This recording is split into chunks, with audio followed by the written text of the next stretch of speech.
Brennan kept her eyes down as she maneuvered through the crowded corridors of Roosevelt High. Her old backpack dangled from one slim shoulder. Standing just 5 feet tall with untamed auburn curls that defied any effort to tame them, she'd long learned that being unnoticed was her safest option.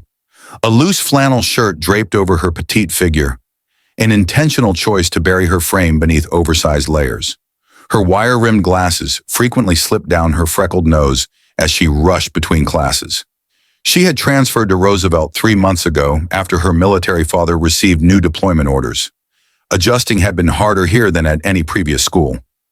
Roosevelt's sprawling downtown Phoenix campus held nearly 2,000 students, all seemingly fluent in a social code Ka couldn't decipher. Most days she stayed invisible. Lunches in the library, solo participation in group work. What her classmates didn't know was that Ka had trained in mixed martial arts for 8 years, moving from dojos across 3 states. Her father, a decorated Marine, made sure she knew how to protect herself, especially since they moved so often. Every morning before school and again after finishing homework, she practiced punches, takedowns, and defensive moves in their garage. Despite her small frame, she was packed with lean muscle and swift reflexes, hidden beneath layers of quiet and flannel. But before arriving at Roosevelt, she had promised her father, no fighting unless absolutely necessary, no attracting attention, no risking suspension that could interfere with his military promotion. So she tolerated the laughs when she dropped her books. She swallowed her pride during snide remarks about her thrifted wardrobe. She allowed herself to disappear. The real problems started during Ka's second week at Roosevelt. She had accidentally collided with Blake Morrison near the case displaying the school's football trophies. Blake towered at 6 feet tall, his blonde hair immaculately styled, radiating the arrogance that came with being the varsity quarterback. His Letterman jacket hugged his broad frame, and his piercing blue eyes carried the entitled air of someone used to controlling the room. "Watch where you're going, freak," Blake sneered, making sure his voice echoed loud enough to draw attention. Kai muttered an apology and tried to move past him, but he snatched her backpack, yanking it from her shoulder. "I'm talking to you." Ka's instincts screamed to react, to turn his grip against him and throw him off balance. But her father's voice reminded her of the promise. No fights unless absolutely necessary. She kept her cool, silently retrieving her scattered books, as Blake's friends, Tyler Chen and Marcus Rodriguez, cackled and pointed at her worn-out sneakers. From there, things only got worse. Blake and his crew accidentally ran into her in the cafeteria, sending her lunch crashing to the floor. In the halls, they knocked her books from her hands and crushed her papers under their shoes. Gym class was no better. Tyler hurled volleyballs at her head, grinning while Coach Martinez conveniently looked the other way. But the most disturbing moments came in the east stairwell of the science wing. It was dimly lit, the echo of footsteps bouncing off the cold concrete walls. Most students avoided it, but Ka preferred it for its emptiness. Unfortunately, Blake figured that out. He began waiting for her there. He'd trap her halfway up the landing, his scent of expensive cologne and cigarette smoke pressing in. "No one even knows you're here," he'd whisper close, just outside touching distance. "You could vanish, and not a soul would care." Ka would flatten herself against the wall, fists clenched, muscles tense. Her body itched to strike, to silence him, but she swallowed the rage, for her dad's sake. She waited until Blake grew bored and slinked away, then spent the rest of the day calming the tremble in her hands. The bullying didn't stop. In fact, it got worse. Blake made Kay's lunch period his stage. He'd stroll past her corner table near the cafeteria windows and accidentally knock over her drink or swipe her tray onto the floor. His friends Tyler and Marcus provided loud commentary that always drew eyes. "Hey, look, it's the invisible girl," Marcus would shout. "Bet she had 0 friends at her last school." Tyler relied more on intimidation. He'd block her access to her locker, slamming the door shut just as she reached for her books. Sometimes her fingers got caught. When she winced, he'd grin and ask in a mock voice, "You need the nurse?" Ka noticed the reactions, or the lack of them. Emma, her quiet chemistry partner, would glance at her with sympathy, but never speak up. In English class, the students beside her shifted uncomfortably when Tyler kicked her chair, but kept their eyes glued to their pages. Even teachers turned blind. Mrs. Patterson frowned at noise but missed Blake's whispered insults and Tyler's paper flicks. Mr. Thompson saw Marcus trip her once, her books flying across the hall, but only reminded students to be careful. Then came the day everything changed. It was a Tuesday in late October. Though the calendars said fall, the Arizona heat still pushed the old-school air conditioning to its limits. Kay looked forward to lunch that day. She had finally completed her art project. It was a pencil sketch of a phoenix rising from fire, a piece she had poured herself into for weeks. She was going to enter it in the school's art competition that afternoon. She carefully placed the drawing into her portfolio and sat down at her usual table. That's when Dylan Park approached. He was different from other Roosevelt students. He wore old band tees, not name-brand labels, and chose books over football games. His wire-rimmed glasses were similar to Kay's, and he'd been kind. Before, he was the only one who helped her clean up when she dropped her tray 2 weeks ago. "Hey, Ka," he said gently, sliding into the seat across from her. "Mind if I sit? Comic club's canceled, and solo lunches kinda suck." Her heart skipped. She nodded shyly and shut her portfolio, guarding her art. Dylan was the first person who had ever chosen to sit with her. They spoke easily about graphic novels and sci-fi movies, and for 20 blissful minutes, she forgot Blake even existed, until Blake showed up. He appeared like a shadow with Tyler and Marcus flanking him. His voice rang loud across the nearby tables. "Well, well, the freak found another freak to sit with." Dylan looked up, calm but tense. "Can we help you?" Blake smirked. "Yeah, actually, I want to see what our little artist is hiding." He reached for Ka's portfolio. Kay's instincts kicked in. She was ready to block his wrist and disarm him in seconds. But her father's warnings screamed louder. She hesitated just long enough for Blake to snatch the case. "Please," she whispered as she stood, "give it back." With a theatrical flair, Blake pulled the drawing out and raised it high. "Look, everyone! The ghost girl made us some art." The cafeteria turned to watch.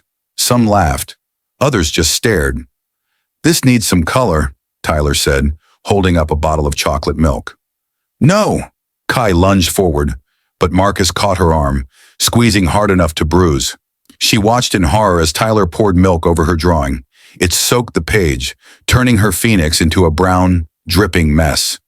Dylan pushed back his chair, the legs screeching against the floor. "That's enough," he said firmly. "Leave her alone." Blake's face shifted. The fake amusement vanished. His cold blue eyes narrowed like a predator. Kay recognized that look. It meant danger. "Or what, comic boy? Gonna rescue your girlfriend?" "She's not," Dylan began, but Blake didn't wait. He grabbed Dylan by the front of his Led Zeppelin t-shirt and shoved him backward into another table. Students scattered. Dylan stumbled, his glasses flying across the floor. "Oops," Blake said, smirking. "Guess Loverboy's even clumsier than the freak." The cafeteria had fallen into a stunned silence. Whispers, nervous giggles. But no one stepped in. Kay's eyes darted, searching for a teacher. Nothing.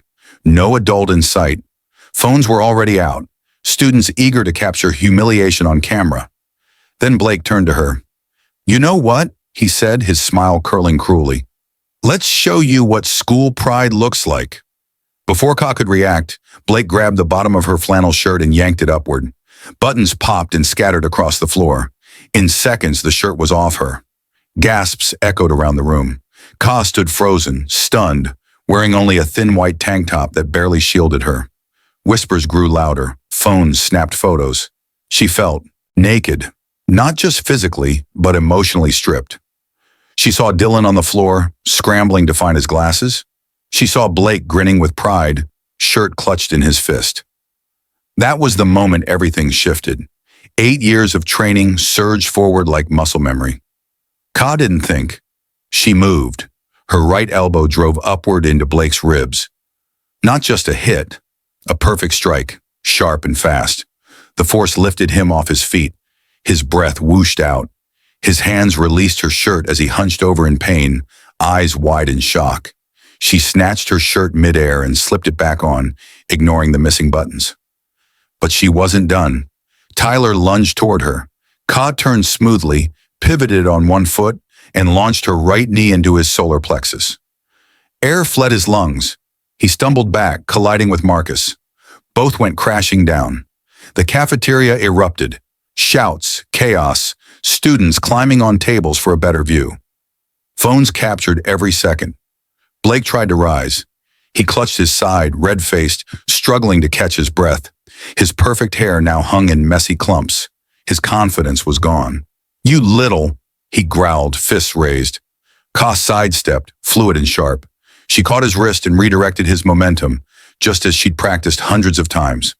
Blake flew forward, landed flat on a lunch table, and slid into mashed potatoes. Food flew. Trays flipped. Students shrieked. Marcus, now on his feet, tried to sneak behind her. Ka sensed him instantly. She dropped her weight and slammed her elbow into his gut, then spun and swept his legs from under him.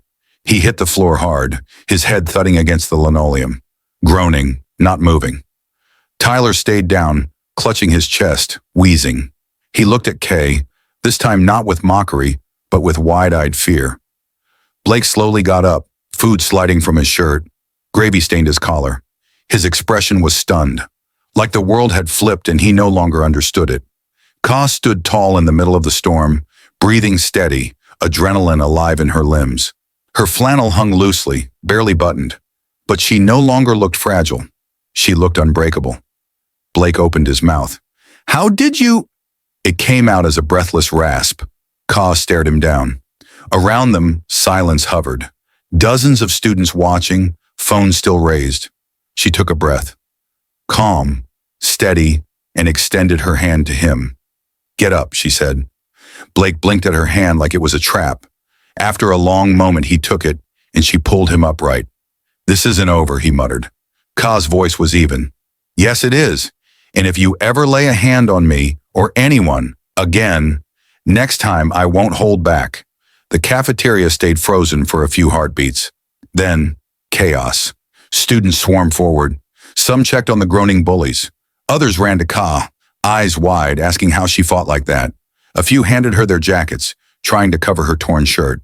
Phones buzzed with live videos, already spreading across the school. Dylan finally found his glasses.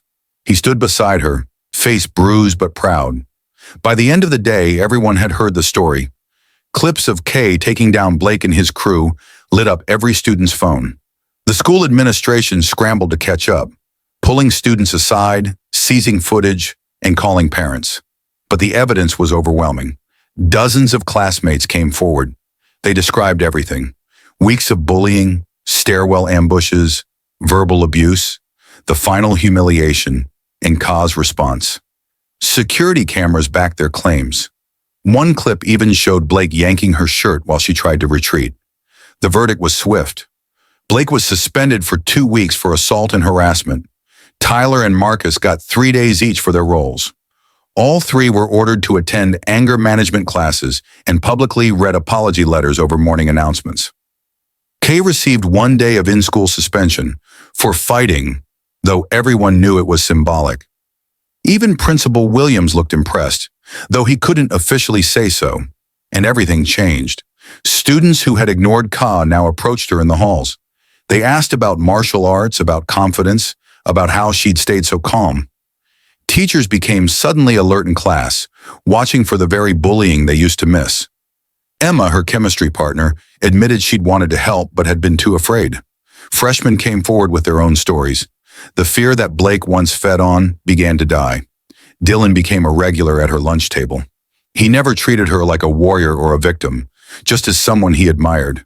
Their friendship grew into something more, something gentle and real. His presence reminded Ka she didn't need to fight alone. Even Blake changed. 3 weeks later, he found her after school. The anger was gone. He limped slightly, still sore from her elbow, and spoke quietly. "I never thought about how it felt," he admitted. "I figured if people didn't fight back, they deserved it." Ka studied his face.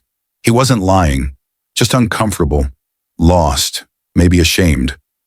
"That's not how the world works," she said. "Hurting people doesn't make you strong." Blake nodded slowly. "I'm trying to be better. It's harder than I thought." 2 months later, Ka walked the halls of Roosevelt High with her head high. Students greeted her by name. They asked for help with classwork or with bullies. She started a self-defense group after school. Anyone could join. She taught basics, gave tips, and offered encouragement. She still wore her oversized flannels. Her curls still flew wild. But now it was choice, not camouflage.